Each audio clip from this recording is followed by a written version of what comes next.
For today's video guys ay may client tayo ditong i-rebond kasi nga po yung buhok niya po ay nasira at parang nagkinky. Ay pinagawa niya kasi ito sa Manila. So ngayon ay titingnan natin kung ano yung magagawa natin. Nag-wet application po tayo dyan. Hindi na natin pinakita yung application kasi medyo mahaba.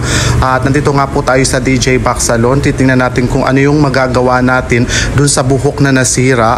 At bubuhayin po natin ito sa pamamagitan ng rebond with treatment and color. Titingnan po natin yung ating ayan po na blower na po natin. Ayan, humupa na po yung kanyang buhok. At pero makikita pa rin dun yung parang sunog na buhok ko. Ayan. Pero ayan, makikita po natin yung hair transformation mamaya. Binabad lang po natin siya ng 35 minutes kasi hindi po siya pwedeng ibabad ng matagal. At ayan po, na blower na po natin, na plansya na po natin siya.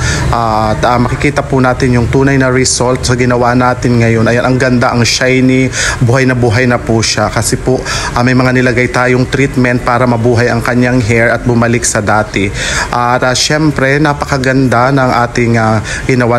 With application po at nilagyan din po natin ng treatment habang ito po ay na-applyan natin ng #1 rebonding cream. At ito na po ang result ng ating ginawang rebond, color and treatment. So ang ginawa po natin dyan ay milky ash. Ayan, at na-achieve naman po natin yung color na milky ash na gusto niya sa kanyang buhok. At ayan po, talaga naman po. Titingnan po natin yung pinakang final result nito after 3 days at ipapakita ko po sa inyo. Maraming salamat po sa inyong panunood.